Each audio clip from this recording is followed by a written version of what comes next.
All right. We are live. It is 7 p.m.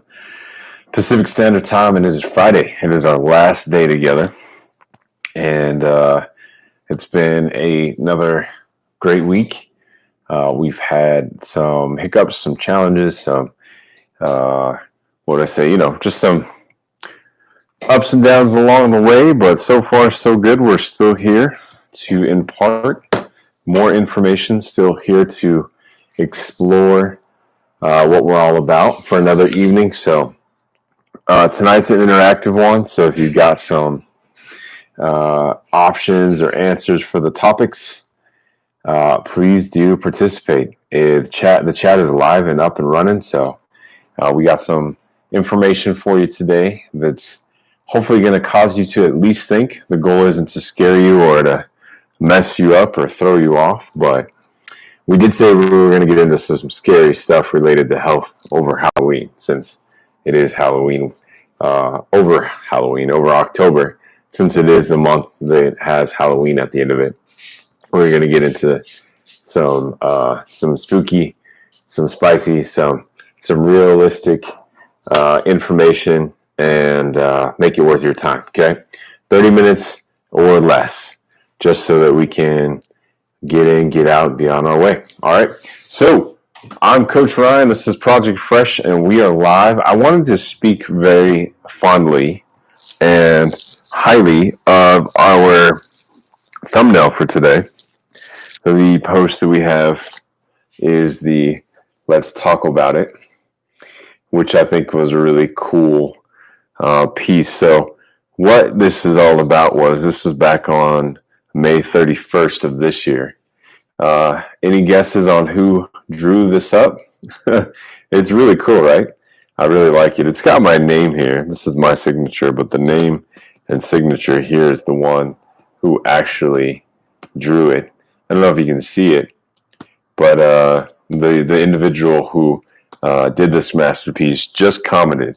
She recognizes it quite well, and she did it. She did a nice job with it. So we got invited to do a cooking show with the trainer friend here in the Bay Area, and I decided to do tacos because I felt like it was a dish that was easily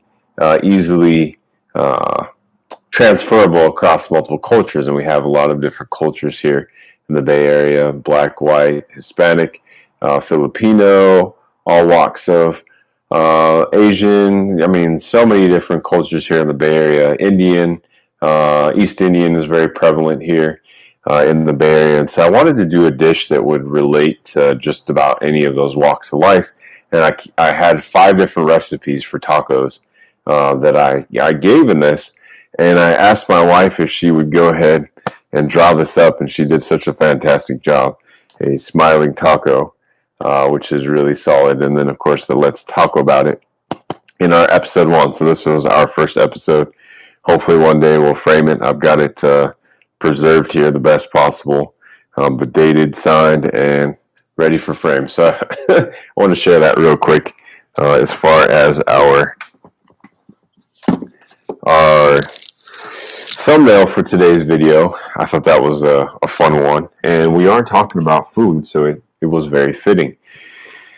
Let's see here. So we're going to be talking about calories and the scary but true facts about calories, the simplicity of it. We're going to be doing some examples. So I hope those who are watching in today will drop some comments.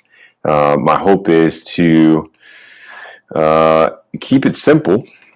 Let's see. What would be... I don't know. I'm trying to give it away here yet. My Google is already onto me. It keeps pulling up exactly what I'm looking for as I start to type away. And oh wow, that's fascinating. Companies are really starting to plug in here, help you out. All right. I don't understand. Build a pizza. Interesting. I'm sitting here looking at something you guys can't see. And we'll go large.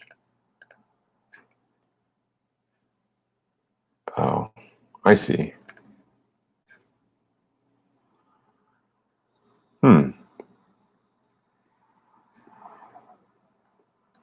Very interesting.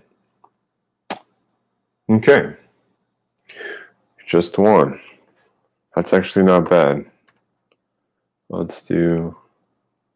Yeah, we'll leave it at that. Okay, cool. So sorry about the delay there. Usually I don't want to leave any dead time. So as far as today, I want to do a recap really quick first.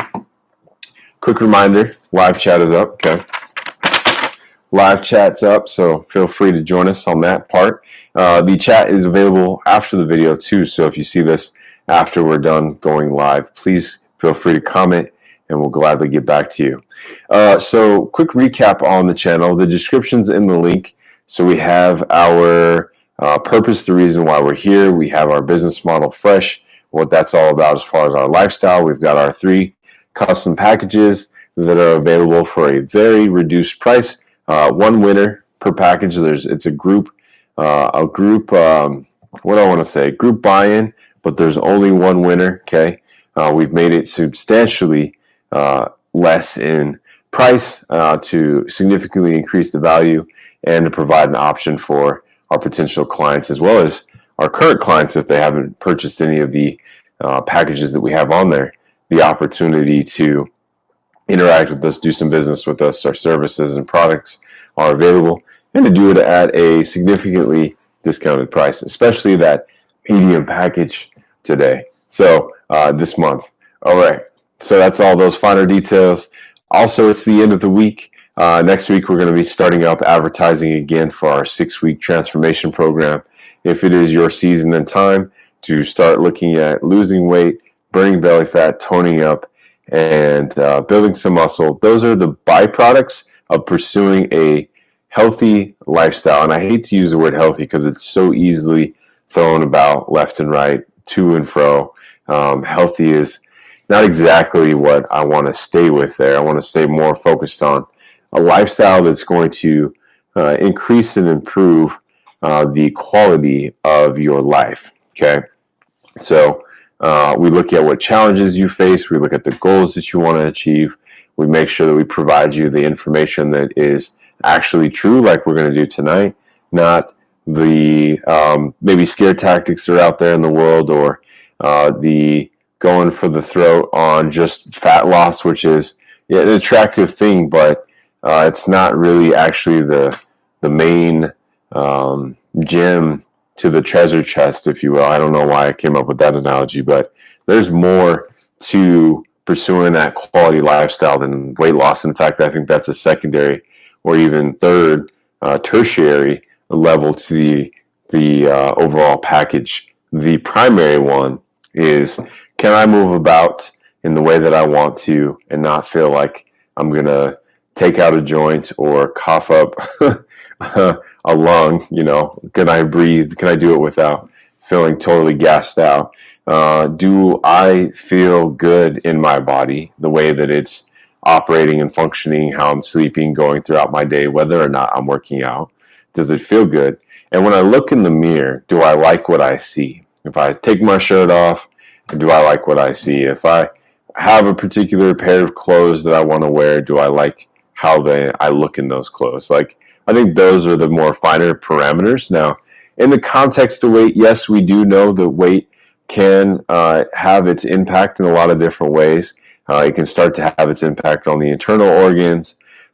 We could have fatty liver issues. We could have there's a lot of studies that have shown the more weight you carry, the more it sets you up for things like diabetes and heart-related conditions, joint issues, back pain. There's a lot of things that are associated with carrying 15, 20, 25 extra pounds and beyond above what would be an ideal weight. Now, ideal would be, what's the number that you think is a goal number that would make you or have you feeling your best? That does not mean ripped six-pack. That does not mean nice, flat, lean core. That does not mean, bulging biceps. The Instagram special, if you will. I'll keep it at that if you don't know what I mean. Just spend a couple hours scrolling on Instagram. I think Instagram impacts us as men visually unfortunately, because that's not what real life is. And I think it also impacts the ladies as well, because unfortunately, that can really, well, I think we all deal with insecurity. So please hear me out here on this. But I think for comparison and kind of giving the idea that that's what a woman should look like. And I think that's unfortunate. In fact, shared a post on my personal page. If you navigate through either my Project Fresh, um, Instagram, or my Project Fresh Facebook, and navigate to my personal page, you'll see a post I shared yesterday about the challenges of visuals. Primarily, I was sharing with everybody a long time challenge of pornography. There is a specific context to that, so please go please go read the post.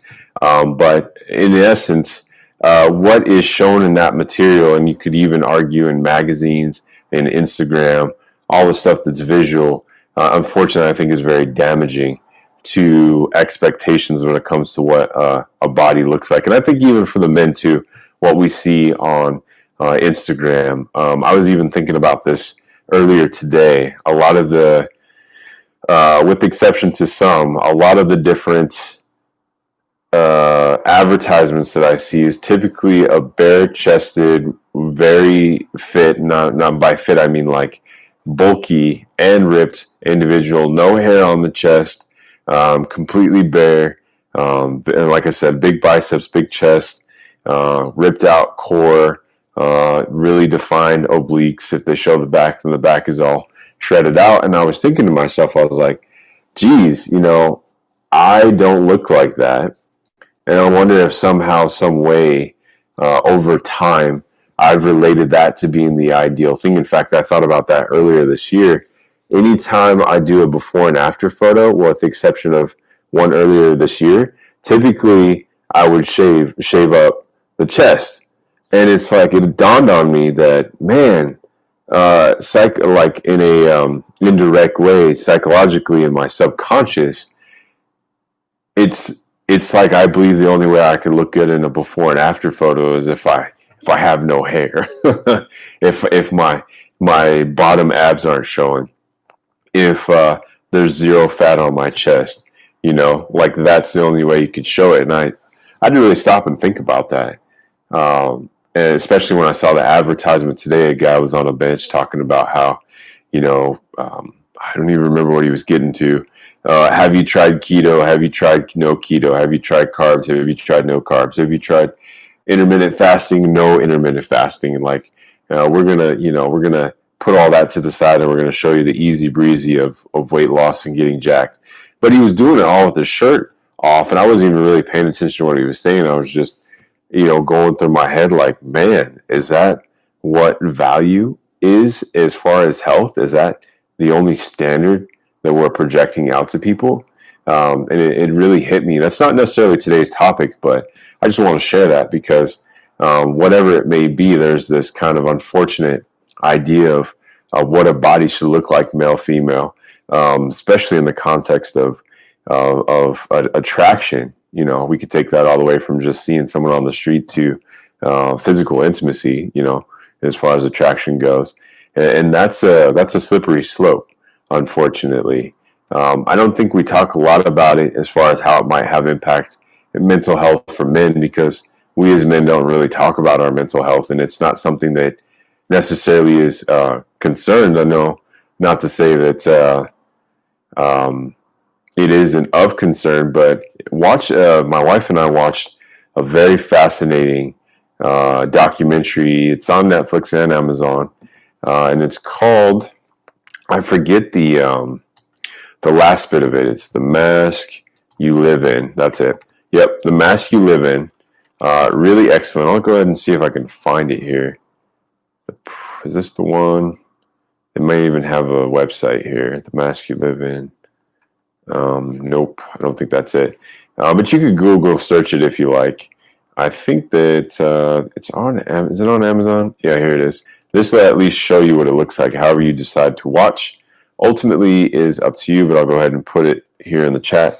And it was getting into some of those details as far as how we view ourselves as men, some of the unfortunate numbers that are associated with our mental health, and I think this plays into it because not everybody's interested in having the chiseled out, built out, big body, big burly body. That's not the case for all men, believe it or not.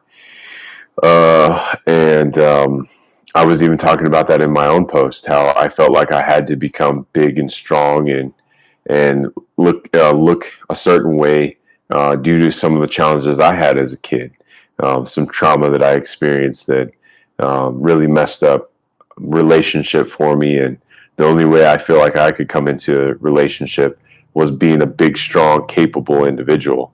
That's how I felt I could be relatable, which is very interesting because in general, and very hard or maybe very serious. Because for me, I'm actually like, if you knew me as far as who I am, I'm the type that's like really chill, laid back, um, easygoing, really caring deep down. Like I probably feel like I care about people more than I should, but that's like my nature. But I was nurtured. I felt like my experience was part of what nurtured me into being like this hard, critical, very demanding, really pushing the bar hard kind of individual that I've been working on trying to level out and get back to who I am, get back to the person I knew I was before all that. And with the trauma comes the culture, and so it's more than just one thing. But I've kind of sidetracked here from what I was going to get to. But I hope what I'm saying is valuable. And the reason why I think the context of it is valuable is because um, with it comes a lot of, unfortunately, ignorance or misinformation or misguidance or misleading. Even those are probably some different words you could share in the context of food and the scary facts related around calories. Uh, I can't tell you the number of people I've come across, even recently, who have told me that they're exercising 4, 5, 6, 7 times a week, and they're eating under 1,000 calories. Now it's mostly ladies, guys. That's the ladies' side as far as what I understand. Not saying that is what women are all doing. I'm just saying that's the main content of those conversations. For the guys, it's more like, yeah, I just let things go, or I don't care, or I have a business meeting, so I'm taking a couple people out for dinner, or I enjoy my drinks at night, or yeah, not to say that that's gender neutral or specific, but just kind of the data that I'm getting right now from clients and people I'm getting on the phone with. And it's kind of both sides of the spectrum. It's a super razor sharp, you know, um, unfortunately, very difficult lifestyle to hold up. And then there's the business calls or family calls or relationships call or whatever, and that includes food or I just got lazy or kind of the looser side, right? And so it's like, well, where do we put ourselves in the middle of the spectrum so that we can have the success that we need? Well, one of the things that we can do that will definitely help you be successful is really get a better understanding of the value of calories and a deeper understanding of what minimum calories you should take in on a regular basis. I am going to run away really quick. I'll be right back. Just a quick second.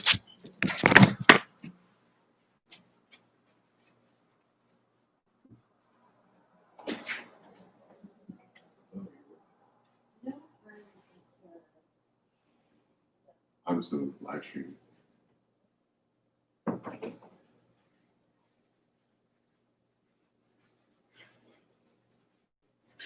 All right. I heard something that sounded a little funny. I had to go check on it real quick, make sure everything was good. Okay. What was I saying?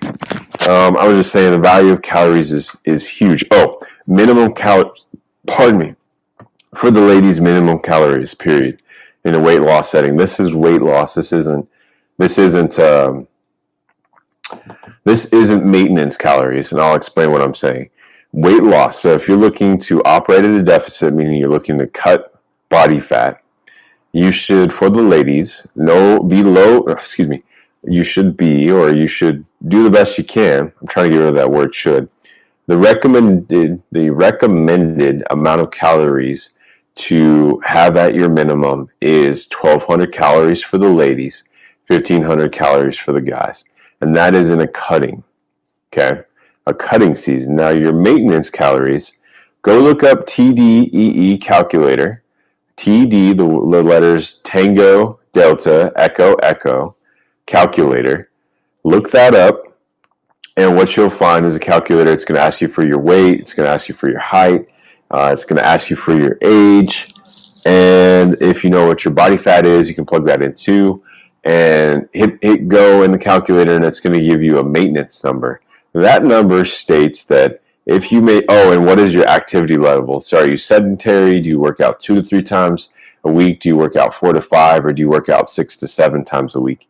You'll plug that number in, and it's going to give you a number. Plug those numbers in and those details in. It's going to give you a number back that's going to tell you what your maintenance calories are. I can guarantee you the majority, like I'll even do it for, I'll just give you guys an idea here really quick. So TDEE calculator, and this is the one I usually use. So you're going to be surprised by this, but I'm going to show you an idea where it's let's say we have a 35-year-old, 100-pound, 5 foot, let's go 4'10", lady who does light exercise 1 to 2 days a week. Doesn't know what body fat is, but I'll calculate it.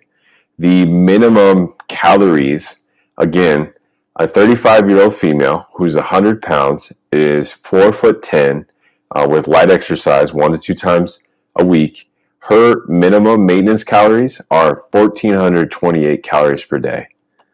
If I took that down to 4'7", which is as low as it goes, 1,362. So the average height of women in the United States, I do not know, but let's find out. Let's see what Google says. Average height, height of women in U.S. Is 5'4". Oh, that's right. And it's 5'9" for men. Yeah, I knew that. 5'4" for the ladies. So let's go to 5'4". Okay. So if you're a lady who's 35 years old, you're weighing 100 pounds, which would be pretty light for a 5'4".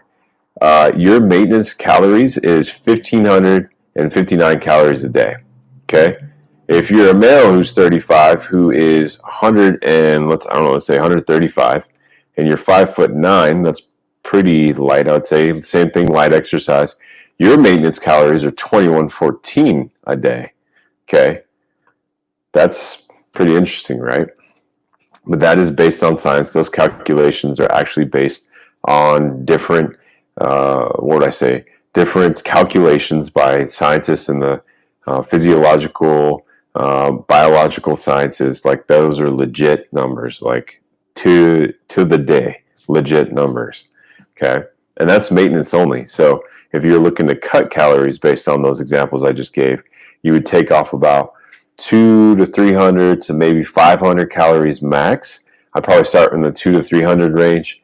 And here's a good summation. I see 2,500 to 3,500 as being the number for pounds. Usually I've experienced 3,500 is closer. But if you're taking off 3,500 calories a week, so that's 500 calories a day from your maintenance, you should expect to lose about a pound a week. And I found that those numbers work pretty well. I tested it. I literally weighed my food, got it down as close as possible to the calories. I noted the differences in my calories week after week and compared it to my drop in my numbers as far as my weight. And it was very close, actually. It was within a pound as far as the actual data research. So I found it to be quite fascinating. All right, Ryan, why is this important?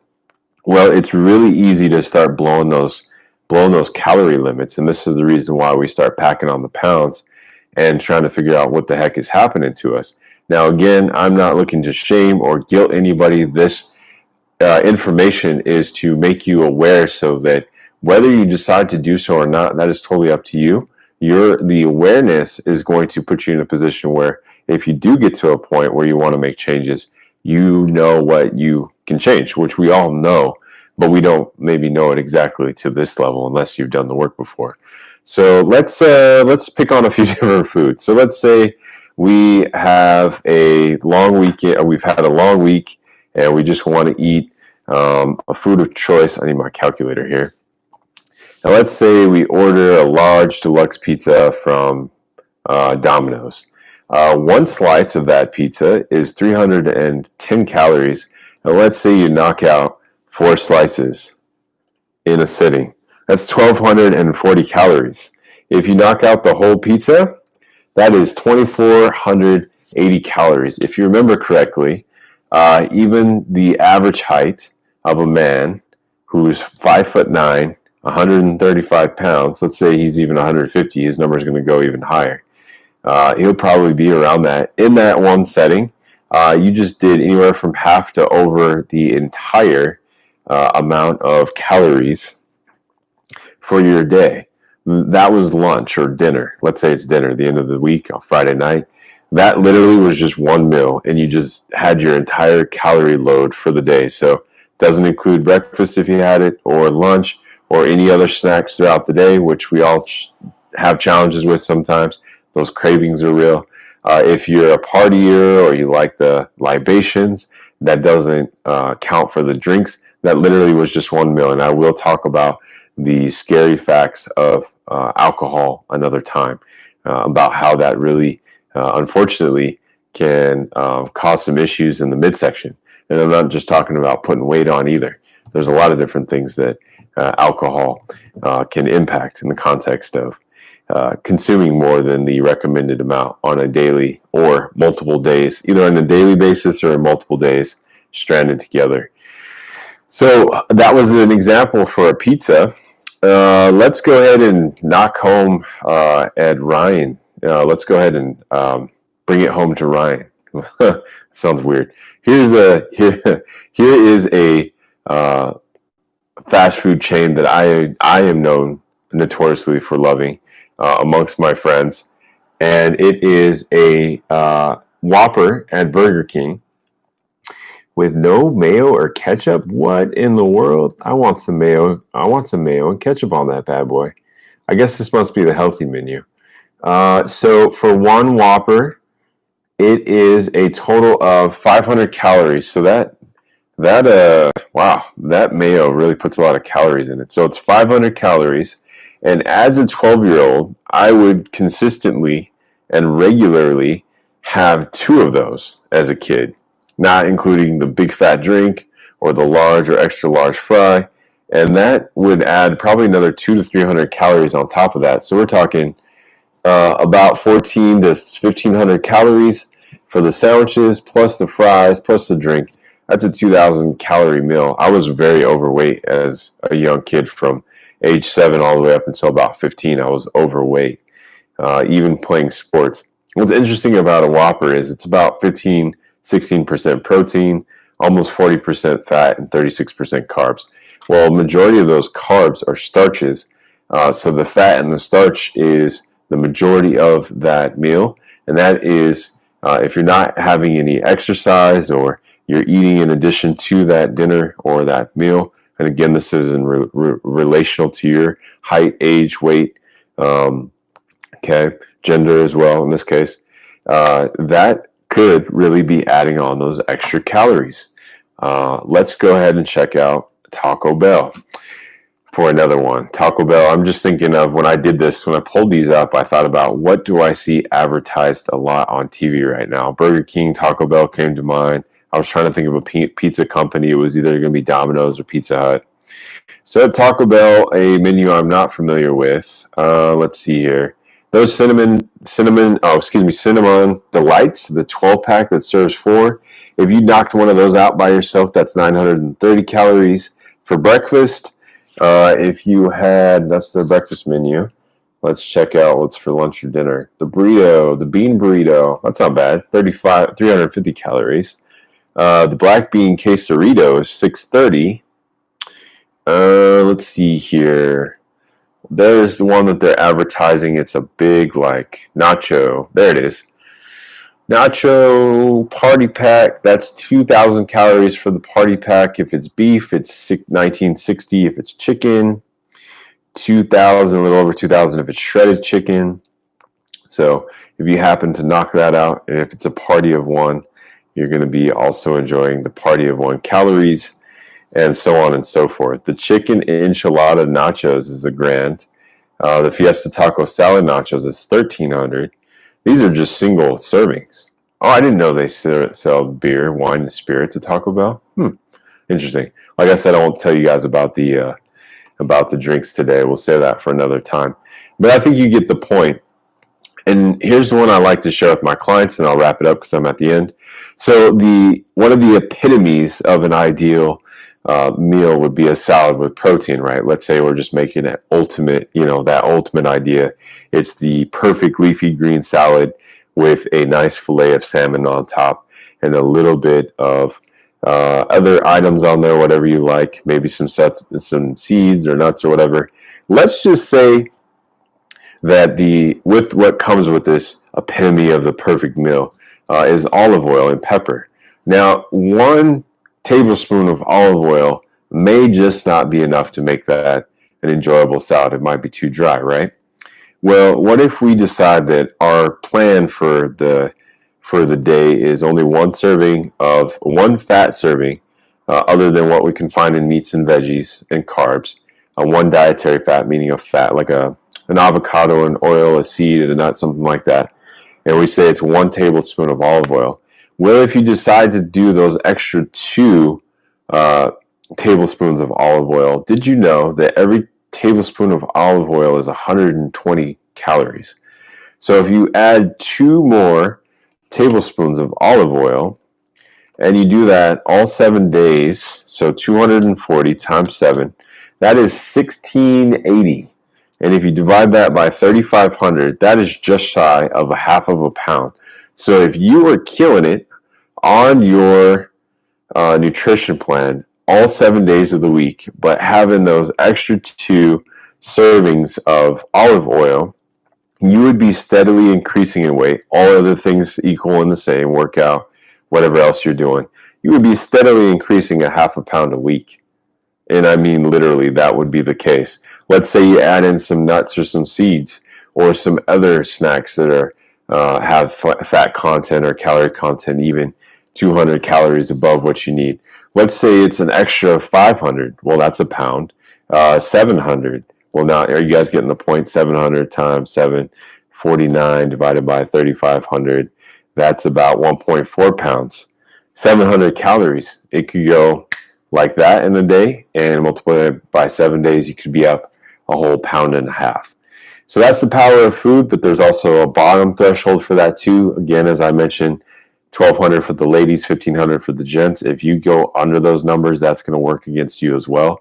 You might find yourself in a skinny fat situation, very common term that we hear about a lot. That's another topic for another day, but I just wanted to leave you guys with that's the truth of what really happens. Really getting the ideal body you desire has a lot to do with not so much what it is that you eat, although that is important, but the quantity, the calorie load, and especially in relationship to what your activity level is.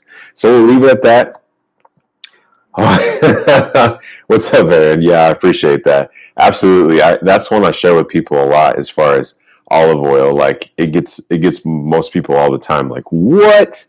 Just even in olive oil, the healthiest thing we could all eat? Absolutely. And I appreciate you joining us today, Aaron. And I know my wife is here too. Thank you so much. So we'll be covering this more next week as far as the power of food. I'll be getting into alcohol because it is a season for really revving up the alcohol. And I'm not saying it's bad to drink by any means, but again, the goal is to make sure you guys are aware of the impact of what we consume. And also we'll be talking about exercise, how it really benefits and lack thereof can have a detrimental effect. We'll be getting more into this as we go. So this is Ryan Sanders with Project Fresh. I spent a little extra time than intended tonight, but I thought it was necessary to go ahead and wrap us up strong with this particular topic because at the end of the day, it's probably one, if not two, in the top of the list of things that are talked about when it comes to having an ideal lifestyle, being fueled with the food that's going to charge you or power you up and charge you forward, and all the different things that you want to be successful in. And even if you already have an ideal body, still the way that you eat is going to really be beneficial to the desired lifestyle that you have. Food is, as I like to say, one of two medicines that God created for us to really boost our day, the other being exercise. My name is Ryan Sanders with Project Fresh. Pleasure to have you guys on, and we'll look forward to seeing you Monday, same time, same place, 7 p.m. Pacific Standard Time.